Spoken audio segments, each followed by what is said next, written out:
Tema del cual hemos estado informando desde el viernes pasado, ¿no? Donald Trump asume ya la presidencia de Estados Unidos y se convierte en el gobernante número 45 del país americano, pero desde su llegada a la Casa Blanca ya está generando varias controversias. Exactamente, queremos analizar la situación que se está viviendo en ese país. Estamos ya en contacto desde Washington con Patricio Zamorano, analista político, director ejecutivo de la consultora Infoamérica. Patricio, ¿qué tal? Muchísimas gracias por esta comunicación. Buenos días, ¿cómo están todos? Saludos. Muy buenos días. Washington. Comenzamos ya a ver las primeras medidas del flamante presidente de Estados Unidos, Donald Trump. Muchos creían que a la hora de llegar a la Casa Blanca podía moderarse en términos de lo que había sido su discurso durante la campaña presidencial. Sin embargo, de acuerdo a lo que estamos empezando a ver, tiene la intención de concretar cada una de las medidas que había anunciado, ¿no? Bueno, a medias, ¿no? Porque tiene que enfrentar toda una oposición también desde su propio partido. Hay muchos sectores que no concuerdan un 100% con él. Pero efectivamente, como tú señalas, el Trump que hemos visto ahora estos 2 días ya como presidente es exactamente el mismo Trump de la campaña electoral.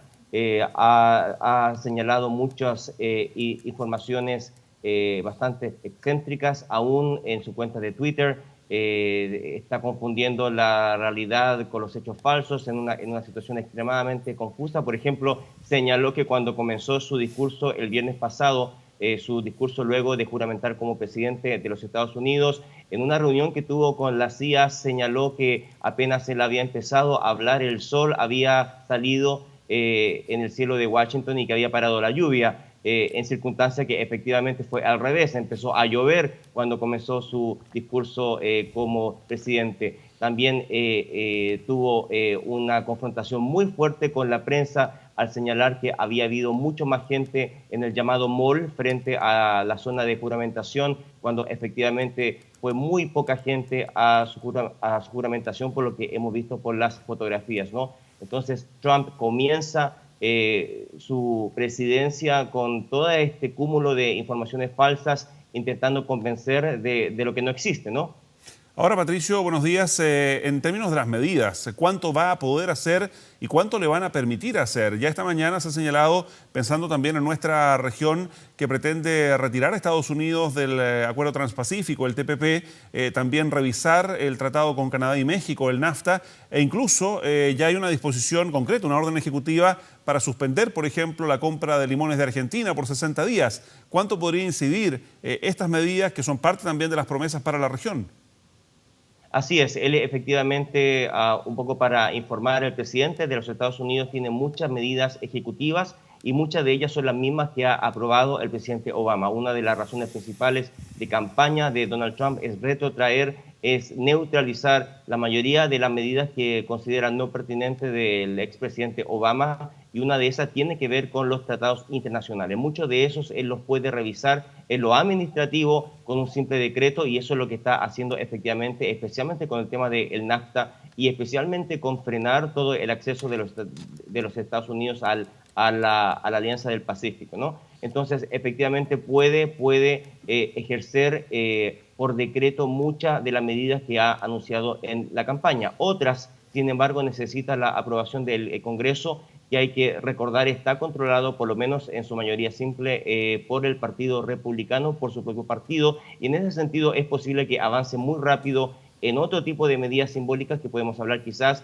como es la reforma de salud del presidente Obama, que la va a neutralizar inmediatamente, ¿no? Exactamente. En términos de política exterior, habíamos visto que había dicho el entonces candidato, ahora presidente Donald Trump, que iba a movilizar la embajada de Estados Unidos a la ciudad de Jerusalén, lo que obvio es muy significativo porque reivindica a Jerusalén como capital de ese país, lo que podría generar bastante convulsión en Medio Oriente, y apenas ha llegado a la Casa Blanca ha comenzado justamente Israel a tomar también una serie de medidas en términos de los asentamientos. ¿Qué preocupación hay en relación al tema Medio Oriente y al conflicto israelí-palestino en ese sentido? Hay una altísima preocupación, efectivamente, porque las políticas de Trump implican un retroceso con lo que se consideraba valores fundamentales o posiciones fundamentales de la política exterior de los Estados Unidos, que evitaban ser, por así decirlo, una mecha para un incendio mayor en la zona de Medio Oriente, especialmente entre Palestina e Israel. Es una tradición de la política exterior de los Estados Unidos hace décadas de no movilizar una embajada de los Estados Unidos en Jerusalén, un poco adscribiéndose a la neutralidad de Naciones Unidas en cuanto a que Jerusalén es considerada, debiera ser considerada una capital multinación que tiene raíces fuertes para los cristianos, tiene raíces fuertes para los judíos y para los musulmanes. Entonces, esta movida de Trump no cabe duda que va totalmente en contra de todos los esfuerzos de paz que se han intentado realizar en la última década, en las últimas décadas, y está provocando mucha tensión tanto en sectores del Partido Republicano como Demócrata, aunque su propio partido, como en su mayoría, lo va a apoyar sin duda desde el Congreso de los Estados Unidos, ¿no? Patricio, quiero volver también un poco al tema comercial. Mencionaba recién esto de la suspensión de la importación de limones desde Argentina, así como les ha ocurrido recién a nuestros vecinos. ¿Podría, a través de una orden ejecutiva, Trump también restringir, no sé, exportaciones de Chile, frutas, minerales, en fin? ¿Está en condiciones de hacerlo? Por supuesto, o sea, él fue bastante claro en su discurso de juramentación. Él dijo Estados Unidos primero.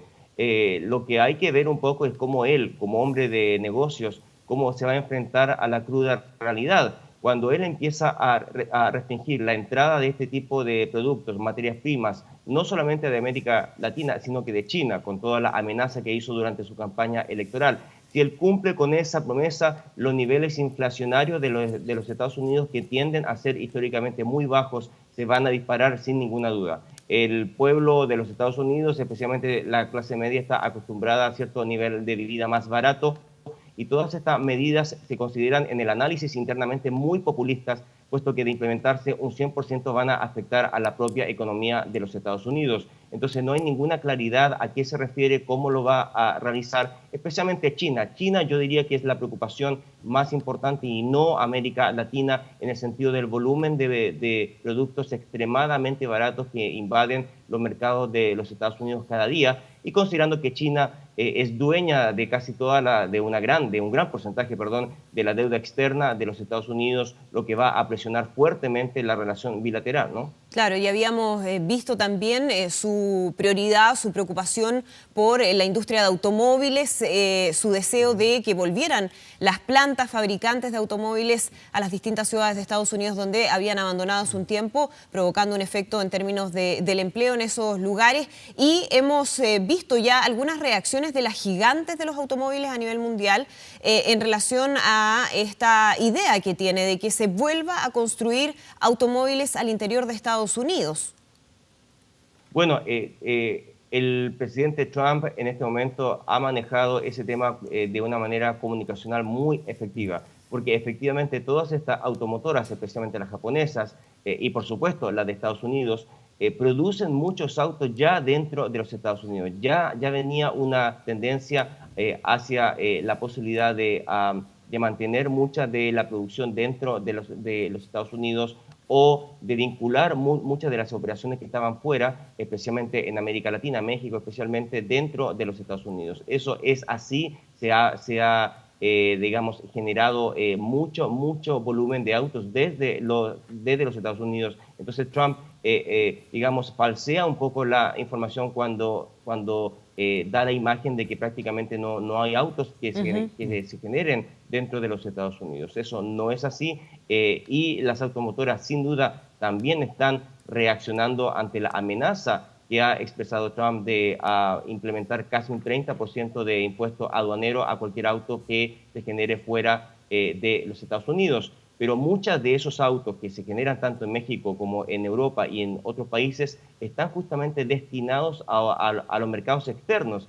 Muchos de los autos que se venden dentro del mercado nacional de los Estados Unidos se producen acá, y es mucho más barato hacerlo así, ¿no? Entonces hay mucho de populismo en muchas de estas declaraciones macroeconómicas de Donald Trump. Ahora, eso también, perdón Patricio, marcó lo que fue la campaña presidencial de Donald Trump. Noticias permanentemente o datos que eran falsos, que eran chequeados posteriormente con la prensa. Tú lo mencionabas al inicio, eso está ocurriendo ya con Donald Trump como presidente, lo que también lo está enfrentando directamente a los medios de comunicación, ¿no? Exactamente, eso es un poco de lo que mencionaba al principio el portavoz de la Casa Blanca, Sean Spicer. tuvo una pequeña reunión, una conferencia de prensa, por así decirlo, el día sábado, por así decirlo, porque no aceptó ninguna pregunta, y en que le enrostró, atacó a los medios por haber señalado que efectivamente fue muy poca gente a la juramentación de Donald Trump, y citó algunas cifras que no tienen absolutamente nada que ver con la cantidad de gente que realmente fue. Habían miles de periodistas que pudieron hacer fotos del llamado Mall, que es la zona frente al Congreso de los Estados Unidos, que mostraba una pequeña cantidad de gente en comparación, por ejemplo, con la asistencia histórica del año 2009 en la juramentación de Barack Obama, y efectivamente fue muy poca gente, y se calcula más o menos no más de 200.000 personas, 250.000 personas, comparadas con el más de 1.000.000 de mujeres que en todos los Estados Unidos y 500.000 que vinieron el sábado a la protesta contra Trump,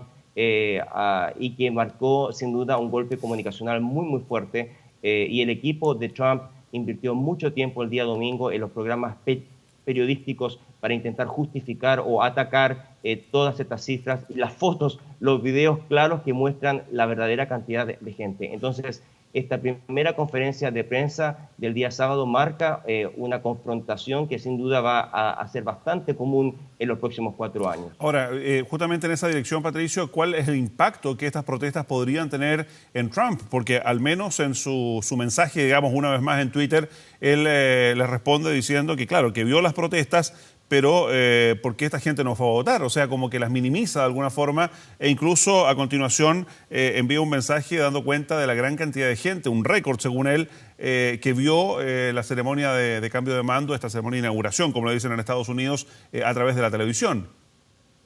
Así es, Donald Trump, yo te diría que fue bastante moderado en sus twitters, envió prácticamente dos, uno criticando, el otro alabando la expresión popular de manera general, y en ese sentido creo que los hechos fueron extremadamente fuertes, y que no, inteligentemente no se atrevió a aumentar su crítica a las más de 600 manifestaciones que hubo en todo el planeta, ¿no?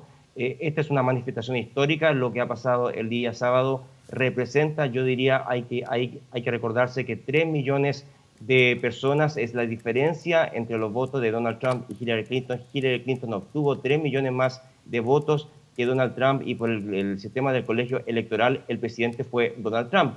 ¿Qué te dice eso? Que sin duda hay un porcentaje importante que es mayoritario contra las políticas racistas, de discriminación, de intolerancia religiosa, de intolerancia política, que está anunciando el presidente Trump, especialmente contra los inmigrantes, especialmente contra las minorías, y el movimiento del sábado, con lo espontáneo que fue, al margen de los partidos políticos, sumamente social, yo diría que fue un golpe fuerte que hasta el propio Trump quedó neutralizado en su cuenta de Twitter, ¿no? Perfecto. Muchísimas gracias, Patricio. Vamos a seguir, por supuesto, de ahora en adelante muy atentos a lo que ocurre y estas medidas que comienza a tomar el nuevo presidente de Estados Unidos, Donald Trump. Muchísimas gracias por toda la información. Ha sido un placer. Buenos días. Buenos días.